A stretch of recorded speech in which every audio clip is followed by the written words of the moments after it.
चलिए आरंभ गुरु में आपका स्वागत है। आइए स्टार्ट करते हैं आज का लेक्चर। हम देखिए ये हम लोगों ने इसके पहले मौर्य काल के बारे में पढ़ा था। इसके पहले हम लोग कहाँ तक पढ़ा था?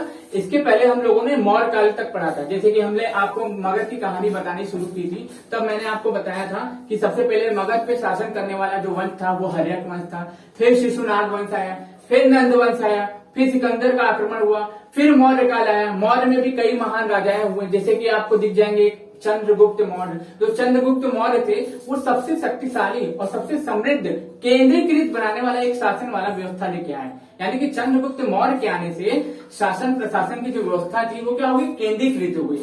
फिर उनके बाद जो उनका पुत्र आता है वो थोड़ा नकारा टाइप का रहता है, बेकार टाइप का रहता है, तो उसका नाम रहता है बिंदुसार। वो कौन रहता है? बिंदुसार। फिर बिंदुसार के बाद एक महान उनके पुत्र आते हैं जिनको हम लोग बोलते हैं अशोक महान के नाम से जाना जाता है, जिनको हम लोग अशोक महान के नाम से जानते हैं। अब देखिए जो मौर्य वंश जो चल रहा था, जब मौर्य वंश चल रहा था तो उस समय जो शासन व्यवस्था बहुत अच्छी थी। लेकिन जैसे ही अयोग्य उत्तराधिकारी आते गए, अयोग्य उत्तराधिकारियों के आने से हुआ क्या कि मौर्य वंश समाप्ति की कगार पे चला गया। कहाँ चला गया? समाप्ति की कगार पे चला गया।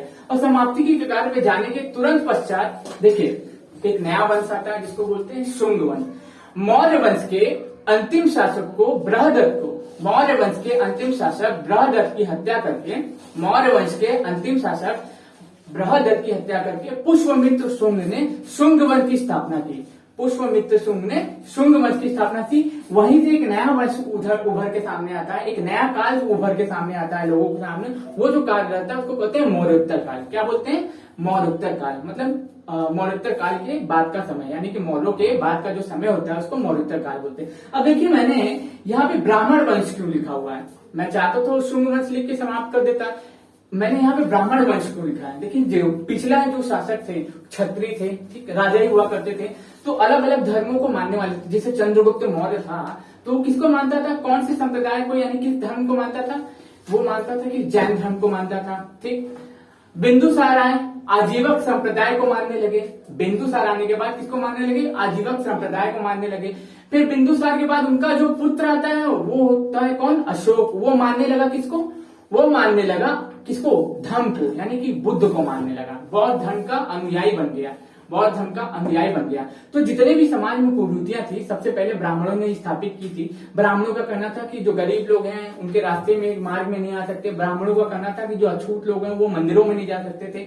ब्राह्मणों का कहना था कि जो अछूत लोग हैं हमारे उस नॉर्मल कुएं से पानी नहीं निकाल सकते जिससे हम लोग पानी भरते हैं। तो इससे क्या हुआ था कि पूरे के पूरे समाज में कुरीतियां बढ़ गई। तो उनको उभारने के लिए, उनको सुधारने के लिए समाज में नए नए धर्मों का उदय, जैसे वैष्णव संप्रदाय का उदय हुआ, जैन धर्म, बौद्ध धर्म का उदय हुआ। उसके बाद क्या हुआ? ब्राह्मणों का जो अस्तित्व था वो समाप्ति के कगार पे हो गया। लेकिन जैसे ही अशोक की मृत्यु होती है, जैसे ही अशोक की मृत्यु होती है, कुछ सालों तक जैन धर्म, बौद्ध धर्म बहुत अच्छा चला। लेकिन उसके बाद से क्या हो जाता है? समाज में कुरीतियां फिर से विद्यमान हो जाती हैं। फिर जो ये था हम लोग को कौन? ये जो पुष्यमित्र शुंग था ये ब्राह्मण था। क्या था? एक ब्राह्मण था। और मौर्य वंश के अंतिम शासक बृहदत्त की हत्या करके, मौर्य वंश के अंतिम शासक बृहदत्त की हत्या करके ये शुंग वंश की स्थापना करता है। ठीक, इसीलिए इसको ब्राह्मण वंश भी कहते हैं। अब देखिए आपसे ऑब्जेक्टिव देके पूछ लेगा कि कौन सा इसमें से ब्राह्मण वंश नहीं है। शुंग वंश ब्राह्मण वंश है, ठीक, और आपका कर्ण वंश ब्राह्मण वंश है, सातवाहन वंश आपका ब्राह्मण वंश है, लेकिन क्षेत्रीय वंश नहीं है। तो ये तीन याद रखिएगा कि ये तीन जो है ब्राह्मण वंश थे, इसीलिए इसको ब्राह्मण वंश भी कहा जाता है। तो मौर्य वंश का अंतिम शासक, मौर्य वंश के अंतिम शासक बृहदत्त की हत्या करके पुष्यमित्र शुंग क्या करता है? पुष्यमित्र शुंग शुंग वंश की स्थापना करता है। कब? 185 बीसी में, यानी 185 ईसा पूर्व 185 बीसी में क्या करता है? पुष्यमित्र शुंग शुंग वंश की स्थापना करता है और अपनी राजधानी विदिशा को स्थापित करता है। कहाँ करता है? विदिशा को स्थापित करता है। अब देखिए पतंजलि और पुष्यमित्र शुंग के दरबार में थे। जो पतंजलि आप सुने हैं, पंतजलि जो थे वो किसके दरबार में थे या तो किसके समकालीन थे? तो कौन थे? किसके? ये पुष्यमित्र शुंग के। आप देखिए, आप पुष्यमित्र शुंग के बारे में सुने होंगे, उसने मिरांडर को हराया था। किसको हराया था? मिरांडर को हराया था। यूनानियों को भी पराजित करने वाला शासक था। यूनानियों को भी पराजित करने वाला शासक था। एक कट्टर ब्राह्मण था। क्या था? ये कट्टर ब्राह्मण था। फिर इसके बाद इसका जो पुत्र आता है उसका नाम रहता है अग्निमित्र। ये महाशय क्या करते हैं? प्रेम विवाह में ही मग्न रहते हैं। ये प्रेम में ही मग्न रहते हैं। ये अपना पूरा जीवन केवल क्या करते हैं? प्रेम करते हैं एक लड़की से। उस लड़की को उसी लड़की के साथ विवाह करते हैं, उसी के साथ जीवन यापन करते हैं, लेकिन प्रेम में अपना जीवन बिताते हैं। ये हमें कहां से पता है? अग्निमित्रम, ठीक, अग्निमित्रम आप सुने होंगे, कालिदास की एक रचना है। कहा गया है कि ये अग्निमित्र में उसी अग्निमित्र की और उसके प्रेम विवाह का वर्णन किया गया है जो कालिदास ने किया था। हालांकि कालिदास बहुत बाद में आता है, कालिदास आपको गुप्तों के साम्राज्य में मिलेंगे, लेकिन उन्होंने, लोगों का कहना है कि अग्निमित्रम मालिका मित्रम जो है कालिदास की रचना है, उसमें इन्हीं दोनों के प्रेम विवाह का वर्णन किया गया है। ठीक, तो अंतिम शासक जो होता है शुंग वंश का, जो अंतिम शासक होता है उसका नाम क्या रहता है? शुंग वंश का जो अंतिम शासक रहता है उसका नाम रहता है देवभूति। क्या रहता है भैया? देवभूति। अब इसके शासनकाल में क्या क्या होना शुरू हो जाता है, क्या क्या होता है, उसके बारे में हम लोग जानते हैं। देखिए, इसके शासनकाल में स्तूप और पाषाण को कलिंग ले जाया गया, स्तूप और पाषाण को कलिंग ले जाया गया, वैष्णव धर्म का उद्धान हुआ और मनुस्मृति की स्थापना का काल भी कहा जाता है। किसके शासनकाल को? पुष्पमित्र शुंग के शासनकाल को। इसके बाद जो है अगला जो वंश आता है उसको बोलते हैं कण्व वंश। अगला जो वंश आता है उसको बोलते हैं कण्व वंश। देवभूति की हत्या करके वसुदेव कण्व वंश की स्थापना करता है, इसीलिए वसुदेव को क्या कहा जाता है? कण्व वंश का संस्थापक कहा जाता है। इनकी जो राजधानी थी वही थी जो आप जानते ही हैं, ठीक, बताने की कोई जरूरत नहीं है, पाटलिपुत्र। ठीक, तो इनका केवल साम्राज्य कहां तक विस्तृत रह गया था? इनका केवल साम्राज्य नकारा हो गया था, कुछ ज्यादा इन लोग के पास बचा नहीं था, क्योंकि जैसे जैसे नकारा शासक होते हैं वैसे वैसे धन दौलत को लुटा देते हैं। जैसे एक घर में अगर नकारा का लड़का निकल जाए तो पूरे धन को बर्बाद कर देता है। ठीक, उसी तरीके के ये भी नकारा शासक थे। ठीक, अंतिम शासक जो थे सुशर्मा थे, जो शर्माते भाग गए। ठीक, अंतिम जो शासक थे कण्व वंश के, उनका नाम था सुशर्मा, जो शर्माते भाग गए। कहाँ भाग गए भैया? कहीं पे भी भाग गए, हमसे क्या मतलब। ठीक, तो हमने क्या जानना कि कण्व वंश की स्थापना वसुदेव ने की थी, देवभूति की हत्या करके कण्व वंश की स्थापना की थी, अंतिम शासक सुशर्मा था और इनका साम्राज्य केवल और केवल पाटलिपुत्र तक ही सीमित रह गया था। क्यों? अयोग्य उत्तराधिकारी के कारण। अगला जो वंश आता है उसके बारे में हमें थोड़ा डीपली जानना है, क्योंकि उनसे क्वेश्चन बार बार पूछे जाते हैं। देखिए, बीपीएससी का प्रीवियस ईयर क्वेश्चन उठा के पेपर देखेंगे आप, यूपीएससी का प्रीवियस ईयर क्वेश्चन पेपर उठा के देखेंगे, तो ये वंश बहुत ज्यादा इंपॉर्टेंट हो जाता है। इस वंश के शासनकाल में बहुत कुछ ऐसा हुआ जो हम लोगों के लिए जानने होंगे। सबसे पहली बात, सातवाहन वंश का जो संस्थापक रहता है, सातवाहन वंश का जो संस्थापक रहता है वो सिमुक रहता है। कौन रहता है? सिमुक रहता है। इनकी राजधानी प्रतिष्ठानपुर रहती है, प्रतिष्ठान बोल सकते हैं। ठीक, महाराष्ट्र गोदावरी नदी के क्षेत्र जो था, गोदावरी और कृष्णा नदी का जो क्षेत्र था वहीं पे इनका शासन था। गोदावरी और कृष्णा नदी का जो क्षेत्र था वहीं पे इनका शासनकाल था, शासन होता था। इनमें जो प्रमुख शासक थे, इनमें जो प्रमुख शासक का नाम आप सुनते हैं गौतमी पुत्र सातकर्णी। इनके साम्राज्य में, इनके शासनकाल में महिलाओं को काफी ज्यादा सम्मान दिया जाता था। होता क्या था कि पुत्र के पहले और या फिर अपने पति के पहले ये लोग क्या करते थे? अपनी माताओं का नाम रखते। जैसे मान लीजिए मैं राजा हूं तो हम लोग अपने सबसे पहले अपने पिता का नाम बताते हैं ना, लेकिन उनके शासनकाल में होता क्या था कि सबसे पहले माताओं को सम्मान देने के लिए अपनी माताओं का नाम आगे रखते थे, पीछे अपना नाम रखते थे। इसीलिए इनके शासनकाल के सबसे महान जो राजा रहते हैं उनका नाम था गौतमी पुत्र सातकर्णी। देखिए, भूमि दान की सबसे पहली शुरुआत इन्हीं लोगों ने की थी। ब्राह्मणों को और भिक्षुणों को भूमि दान देने की प्रथा केवल सबसे पहले इन्हीं ने स्टार्ट की थी। आपसे क्वेश्चन पूछ सकता है कि भूमि दान की प्रथा सबसे प्रथम किसने स्टार्ट की थी? तो आप क्या बोलेंगे कि भूमि दान की सबसे प्रथम जो प्रथा थी तो उसकी शुरुआत सबसे पहले कौन करता है? ये सातवाहन वाले करते हैं। सातवाहन वाले किसको दान करते हैं? बौद्ध भिक्षुओं को और ब्राह्मणों को भूमि दान की प्रथा को आरंभ करते हैं ये लोग। ठीक, याद रखिएगा। अब देखिए इनकी शासन व्यवस्था कैसे थी। देखिए, शासन व्यवस्था से क्वेश्चन बार बार पूछे गए क्योंकि इनमें सिक्कों का प्रचलन हो गया था। क्या हो गया था? सिक्कों का प्रचलन हो गया था। अब देखिए, सिक्कों के प्रचलन में सातवाहनों ने शीशे के सिक्के चलाए। शीशा एक धातु होती है, वो शीशा नहीं जिसमें हम लोग चारा देखते हैं, एक धातु होती है शीशा।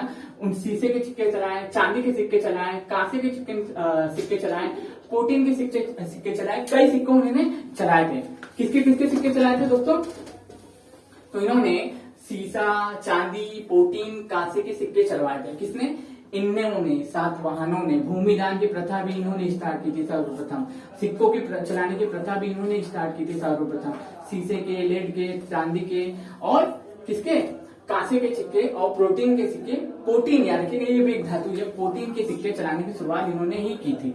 देखिए, सातवाहन वंश का समाज, मैंने जैसे कि आपको बताया कि समाज जो था मात्र सत्तात्मक था। महिलाओं को बहुत उच्च स्थान दिया गया था, लेकिन राजा हमेशा पिता ही बनता था, यानी कि पितृ ही बनते थे, लड़के ही बनते थे। याद रखिएगा, इनके शासनकाल में काल क्षेत्र का निर्माण हुआ, ब्राह्मी लिपि का विकास हुआ, अमरावती का कला का भी विकास इन्हीं के शासनकाल में होता है। अमरावती कला का विकास भी इनके ही शासनकाल में होता है, याद रखिएगा। फिर इसके बाद जो अगला मेंशन देखिए, जाहिर सी बात है जैसे अशोक खत्म हुआ, नकारा शासक आए, कलिंग भी स्वतंत्र हो गया था। कलिंग भी था वो भी स्वतंत्र हो चुका था। कलिंग भी जो था वो भी स्वतंत्र हो चुका था। कलिंग भी स्वतंत्र हो चुका था। कलिंग भी स्वतंत्र हो चुका था। क्या हुआ था? कलिंग भी स्वतंत्र हो चुका था। तो उसके बाद जो है कलिंग में देखिए, अब कलिंग जो हमारा जो था कलिंग वंश, यानी कि इसको चेदी वंश भी बोलते हैं। कलिंग जो था उड़ीसा के आसपास वाला क्षेत्र था, वहां पे जो राजा शासन करते थे उस वहां के जो वंश को बोलते थे, क्या बोलते थे? वहां के वंश को बोलते थे, वहां के वंश को बोलते थे हम लोग चेदी वंश। क्या बोलते थे? चेदी वंश। चेदी वंश को महामेघवाहन वंश के नाम से भी जाना जाता था। चेदी वंश को महामेघवाहन वंश के नाम से भी जाना जाता था। अशोक की मृत्यु के पश्चात कलिंग स्वतंत्र हो चुका था और कलिंग में चेदी वंश का प्रमाण मिलता है। कहां से मिलता है भैया? हाथी गुम्फा अभिलेख से मिलता है। कहां से मिलता है? हाथी गुम्फा अभिलेख से मिलता है। हाथी गुम्फा अभिलेख, हाथी गुम्फा अभिलेख से चेदिंग में क्या होता है, जो इसका जो चेदी वंश का प्रमाण मिलता है। ठीक है, याद रख लीजिएगा। इस वंश के सबसे महानतम राजाओं में गिनती किसी की होती है तो वो खारवेल की होती है, क्योंकि इस वंश के सबसे प्रतापी राजा थे, बहुत ज्यादा उन्होंने नाम कमाया था, बहुत ज्यादा युद्ध वगैरह जीते थे। तो कौन थे? खारवेल थे, याद रख लीजिएगा। और इसके बाद मगध पर आक्रमण करने और जीन की शीतलनाथ की मूर्ति जो वहां पर उन्होंने जीता था उसे लूटा गया था, उसको भी वापस ले गए थे सब। अब देखिए, मान लीजिए मैं आपको बता रहा हूँ कि जो मगध था, मगध पर आक्रमण कर जीन और शीतलनाथ की मूर्ति को भी ये लोग वापस कलिंग ले गए थे, जो महाजनपद काल से लूटा गया था। जो महाजनपद काल में कलिंग से लूटा गया था, उसको वापस वो लोग ले जाके अपनी जगह पे ही रख दिए थे। बस इतनी चीजें आपको याद रखनी है। इनसे 4-5 क्वेश्चन आपको मिल जाएंगे। पेट वाला भी एग्जाम हो रहा है, उसमें भी हो सकता है आपको दिखी जाए, क्योंकि अभी देखें वो पेट वाला एग्जाम के चक्कर में लोग बहुत परेशान है कि लेखपाल का फॉर्म आएगा तो उसके लिए भरने की अनुमति मिलेगी। ठीक, तो इतना चीज आपको रिवीजन करना है, उसको 2 से 3 बार देखना है। अगर आप इसको रिवीजन करेंगे, 2 से 3 बार देखेंगे तो आपको पक्का 100% ये क्वेश्चन याद हो जाएंगे। ठीक है, उससे पहले एक अनाउंसमेंट मैं कर दूं कि देखिए, हम लोगों के 1K सब्सक्राइबर हो चुके हैं, तो हम लोग बहुत ही जल्द क्या, हम लोग कल से आपको लाइव क्लासेस देंगे। पूरा शेड्यूल हम लोग तैयार कर लेते हैं कि किस तरीके से लाइव क्लासेस देनी है, तो आपको कल से जो है हमारी जो है लाइव क्लासेस आपको मिलनी शुरू हो जाएंगी। तो टारगेट क्या है आप लोगों का? BPSC। मार्कर चल नहीं रहा है, लग रहा है चल तो रहा है। तो BPSC 67 हम लोगों को किसी भी तरीके से क्रैक करना है, यही हम लोगों का टारगेट है। और BPSI basically all India exam question पूछे जाते हैं, तो आप चाहे तो पूरा लेक्चर देख सकते हैं सभी एग्जाम के लिए। लेकिन जो बेसिकली जो होता है क्या, जब तक एग्जाम का नाम ना लिखो तब तक लोग आते नहीं है। तो ठीक है, मैं आशा करता हूँ ये वीडियो आपको पसंद आया होगा। अगर पसंद आए तो चैनल को लाइक करें, सब्सक्राइब करें और चैनल को जरूर आगे बढ़ाएं। धन्यवाद।